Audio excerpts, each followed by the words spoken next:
Thomas Day was a famous African-American furniture maker in North Carolina. He practiced his craft in the town of Milton in Caswell County.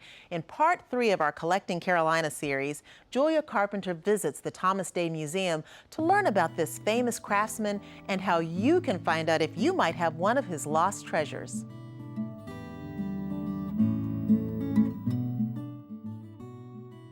This map of 1830 shows the town of Milton, which sits alongside the Dan River in Caswell County. During the 18th and 19th centuries, Milton was a major river port and a center of agriculture and trade. And the Union Tavern was at its heart the stagecoach stop, connecting Hillsborough, North Carolina with Richmond, Virginia. This gorgeous old federal building was built in 1810. Now, Thomas Day bought it in 1848 and established the largest furniture manufacturing company in the mid-1800s. Thousands of items came through these doors and were shipped all over North Carolina and beyond, and it is believed that many items are still yet to be discovered. The town's pride is reflected in the members of the Thomas Day House Board. Oh, he did a lot with wardrobes. Of course, you know, people didn't have closets in those days. He had wardrobes, he had dressers. A lot of the dressers had locks on them. I guess that was to keep their jewelry locked up. Most of them came with little boxes on top to put their handkerchiefs and their gloves and whatnot into. Then he made sofas, many sofas in various and sundry styles. He made just about anything anybody could want in those days. He even made your casket if you or your coffin, whichever you want to call it. He even made those for you if you needed them. Take the time to tour around the town and area, as its people diligently preserve his work and legacy. Mr. Day was a very religious man, and we're now sitting in the pews that he made out of the fine walnut wood. Thomas Day, in making these walnut pews, used a pattern, a template, to make the armrests. And we found this template in the ashes of the burned out Thomas Day house.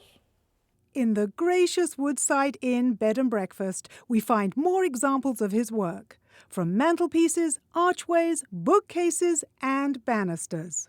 One of the finest examples of Thomas Day's work, architectural elements in a house. You see this newel that he really expressed himself in, forward thrusting, and he continues this movement and shape of this sinuous curve right into the step brackets as you travel up the stairs up to the different flights.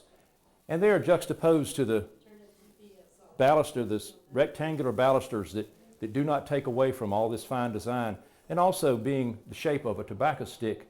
That's a shape that the planters are very familiar with, as that's how they've made their wealth.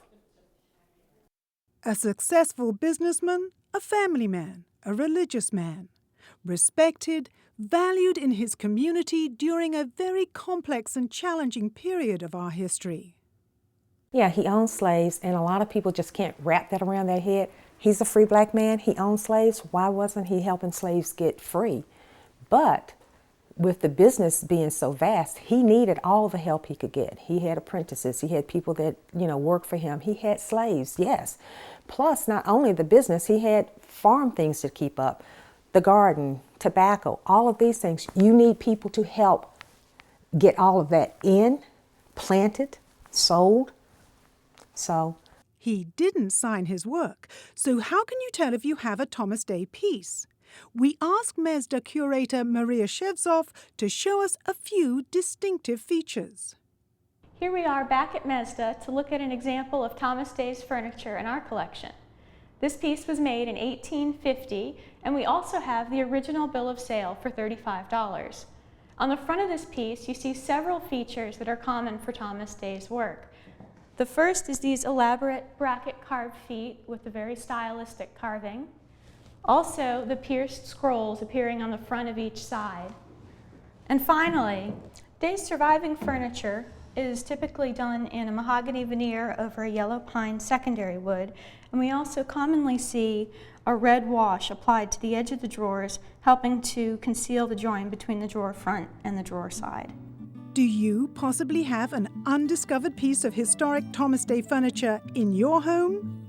For North Carolina Weekend and Collecting Carolina, I'm Julia Carpenter. The Thomas Day Union Tavern Museum is in the little town of Milton in Caswell County at 148 Broad Street, and they're open on weekends and by appointment. For more information, give them a call at 336-234-0030 or check them out online at thomasdayhouse.org. The Museum of Early Southern Decorative Arts in Winston-Salem is at 924 South Main Street, and they're open Tuesday through Sunday. For more information, give them a call at 336-779-6140 or go online to mesda.org. To see more stories in our Collecting Carolina series, go to our website, unctv.org/ncweekend.